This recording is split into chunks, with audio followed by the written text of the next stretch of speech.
Hello student, कैसे होंगे? अच्छे होंगे, बेहतर होंगे और आप लोग का क्लास अच्छा चल रहा होगा। तो मैं आज क्लास 12th का सारणिक 4.2 लेकर आए हैं। तो इससे जानने से पहले सबसे पहले इसका कुछ गुणधर्म है और कुछ एग्जाम्पल है, वो हम लोग का जानना बहुत ज़रूरी है। तो एक्सरसाइज 4.2 को जानने से पहले थोड़ा सा गुणधर्म देखेंगे और गुणधर्म के साथ कुछ एग्जाम्पल क्वेश्चन है उसको देखेंगे, तब आगे चैप्टर हम लोग सा हल हो पाएगा। तो देखते हैं गुणधर्म 1। किसी सारणी के मान किसी पंक्ति और स्तंभ, बोल रहा है किसी पंक्ति और स्तंभ परस्पर परिवर्तन करने पर अपवर्तित रहता है। यानी कहने का मतलब हुआ कि अगर कोई भी रो या कोई भी कॉलम अगर चेंज करते हैं या एक स्थान से दूसरे स्थान R1 R2 R3 कोई भी सापेक्ष अगर विस्तार करते हैं या C1 या C2 या C3 के आप सापेक्ष विस्तार करते हैं तो इसमें कोई परिवर्तन नहीं पड़ता। जैसे कि हम लोग देखते हैं डेल्टा बराबर क्वेश्चन है A1 A2 A3 B1 B2 B3 C1 C2 C3। तो इसको R1 के सापेक्ष विस्तार कर रहे हैं, R1 के सापेक्ष विस्तार कर रहे हैं तो A1 होगा, ए झक गया B1 B3 C2 C3 plus minus plus पर चल रहे हैं माइनस A2। अबरी क्या लिए, इसको सामने ए झक गया तो B1 B3 C1 C3। अबरी लिए प्लस A3 तो इसको सामने ए झक गया बचा B1 B2 C1 C2। अब इसको हल करते हैं। A1 के A1 B1 में C3 से गुना होगा तो B1 C3 माइनस B3 में C2 से गुना होगा तो B3 C2 plus A2 minus A2। B1 में C3 से गुना होगा B1 C3 माइनस B3 में C1 से गुना होगा B3 C1 A3 के A3 B1 में C2 से गुना होगा B1 C2 माइनस B2 में C1 से होगा B2 C1। अब मान लिया जाए ये तो हम R1 के सापेक्ष विस्तार किए। क्वेश्चन में बोल रहा है ऊपर गुणधर्म में, यदि किसी सारणी के मान किसी पंक्ति और स्तंभ परस्पर परिवर्तित करने पर, पंक्ति और स्तंभ बोल रहा है परस्पर परिवर्तित करने पर तो अपवर्तित रहता है। जैसे इसको हम परिवर्तित कर रहे हैं,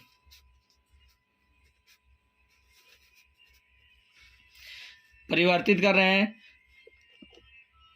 डेल्टा बराबर A1 के A1 लिखे,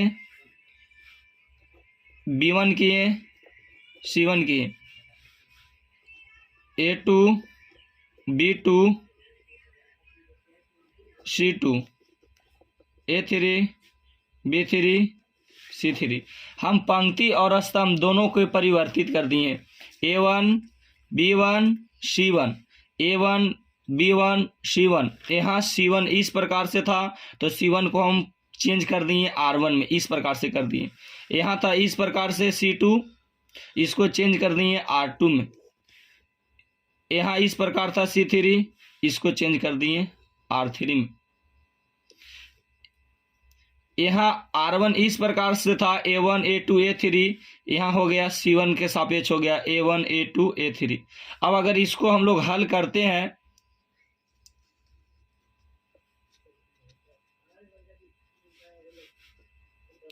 डेल्टा बराबर C1 के सापेक्ष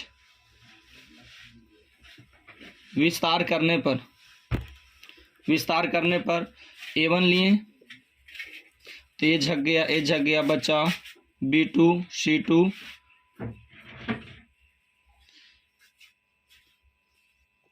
B3 C3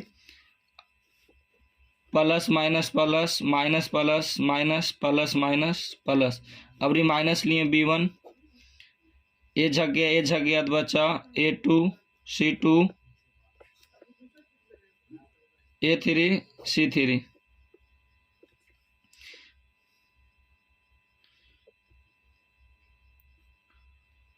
सॉरी यहाँ ए नहीं होगा,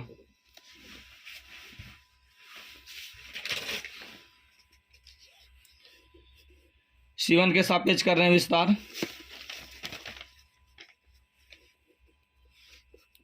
C1 के सापेक्ष विस्तार कर रहे हैं C1 के, तो प्लस होगा A1 लिए तो ए जग गया तो बचा B2 C2 B3 C3। अब लिए माइनस A2 के सामने ए जग गया तो बचा B1 C1 B3 C3। अब लिए प्लस A3 तो ए जग गया बचा B1 C1 B2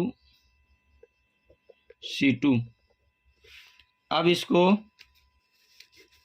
हल करते हैं, A1 के A1 B2 में C3 से गुना होगा B2 C3, C2 में B3 से होगा C2 B3, B1 में C3 से गुना होगा B1 C3, C1 में B3 से गुना होगा C1 B3 A3 B1 में C2 से गुना होगा B1 C2, C1 में B2 से होगा तो C1 B2। अब देखते हैं हमारा तखनी जो विस्तार किए थे, A1 आया था B1 C3 minus B3 C2, A1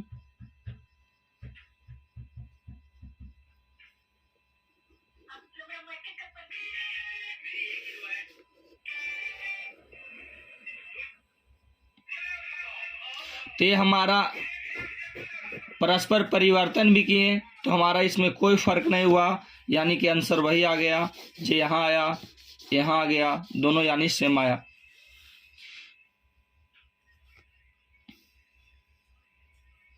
यहाँ देखते हैं A1 आया B2 C3 C2 B3 A2 B1 C3 B3 C1 A3 B1 C2 B2 C1, यानी जो वहाँ आया जो यहाँ आ गया, यानी कि दोनों प्रकार से हमारा आंसर वही आया। तो वही किसी सारणी के मान किसी पंक्ति और स्तंभ परस्पर परिवर्तित करने पर अपवर्तित रहता है, कोई फर्क नहीं पड़ता है।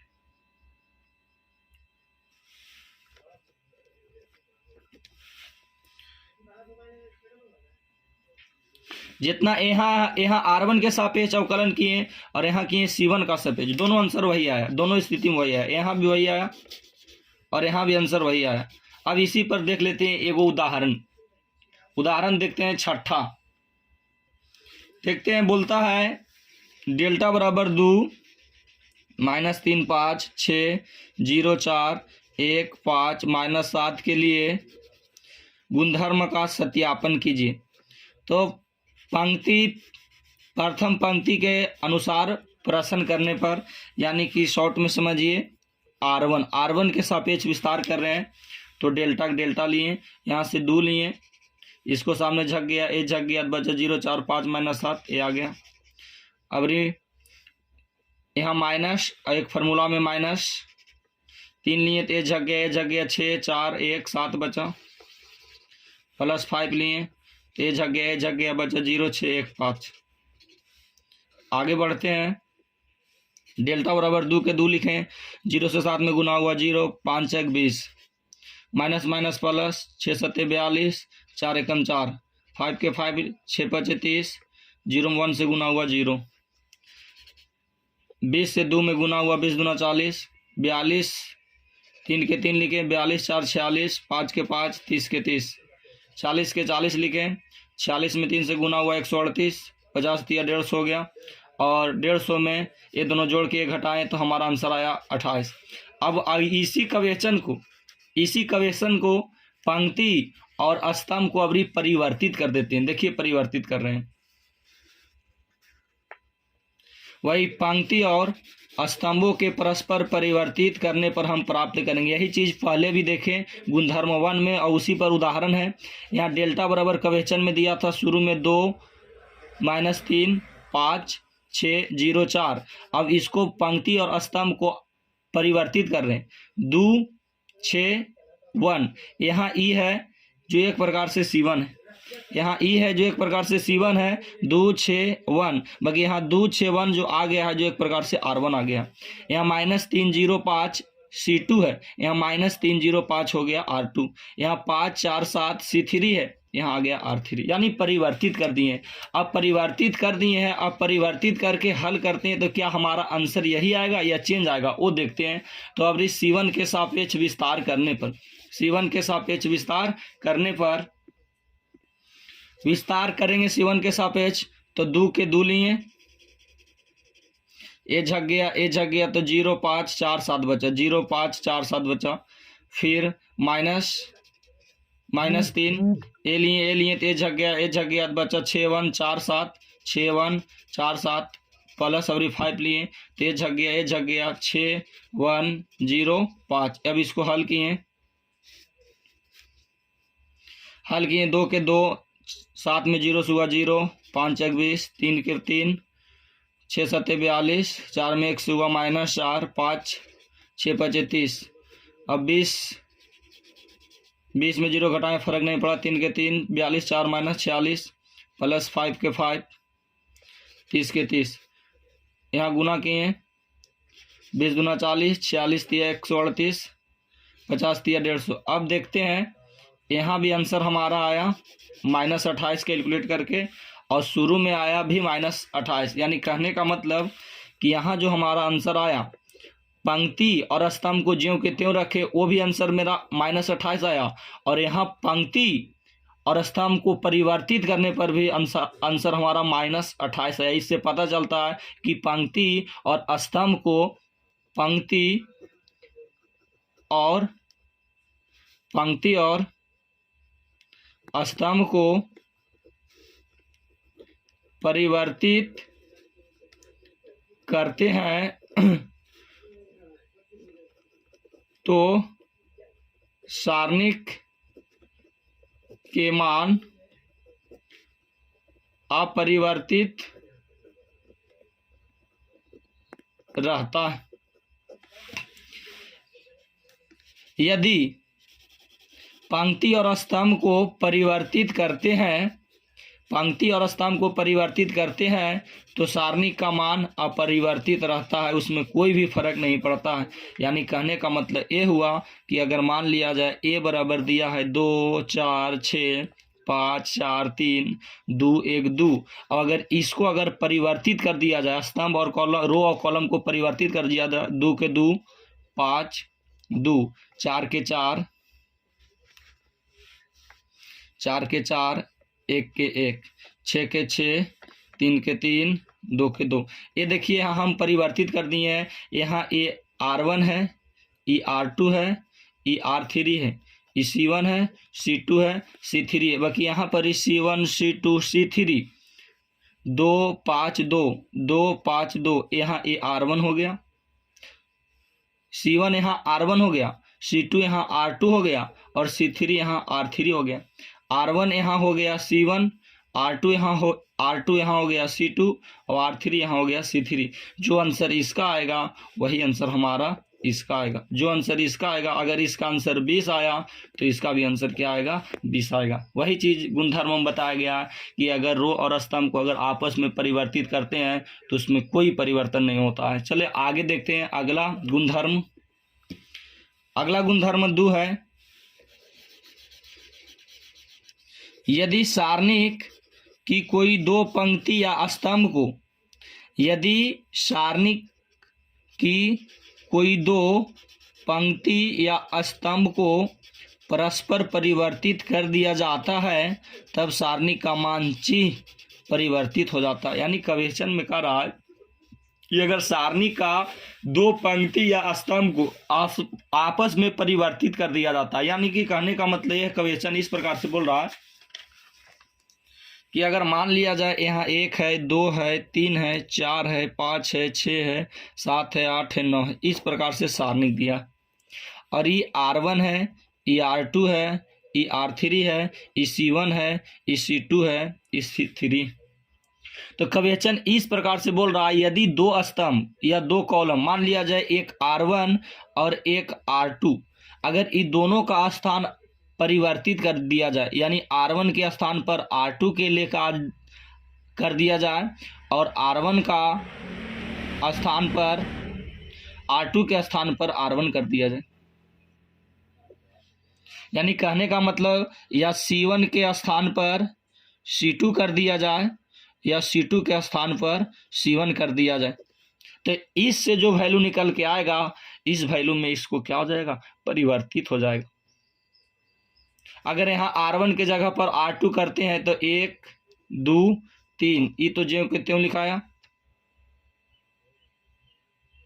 ये तो ज्यों के त्यों लिखा गया। R2 कर देते हैं, R2 यहाँ कर दिए R3, तो R1 का बात नहीं किया, ज्यों के त्यों लिख दिए। तो R2 के जगह पर R3 का वैल्यू होगा, R3 का वैल्यू कौन सी है, 7 है, 8 है, 9 है, और R2 के वैल्यू क्या है, 4 है, 5 है, 6 है, 4 है, 5 है, 6 है। तो हम क्या किए, R2 का मान रख दिए R3 के जगह पर और R3 का मान रख दिए R2 की जगह पर।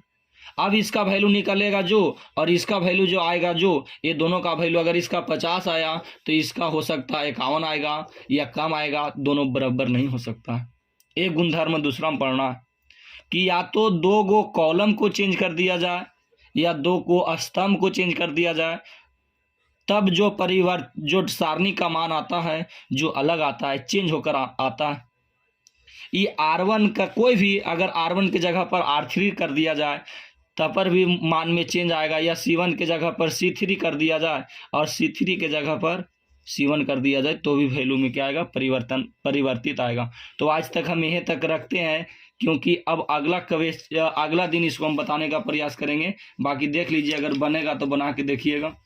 ये तो हो गया, मान लीजिए डेल्टा बराबर A1 A2 A3 B1 B2 B3 C1 into C3, इसको हल करके देखिएगा और फिर इसके बाद इसका वैल्यू को पलट दे दीजिएगा, R1 के जगह पर R2 कर दीजिएगा और R2 के जगह पर R1 कर दीजिएगा। उसको बाद देखिएगा कि क्या सारणी का मान वही है या अलग है। अगर बनता है तो ठीक है, नहीं तो अगला दिन बताएंगे। आज का सेवा समाप्त करते हैं तक।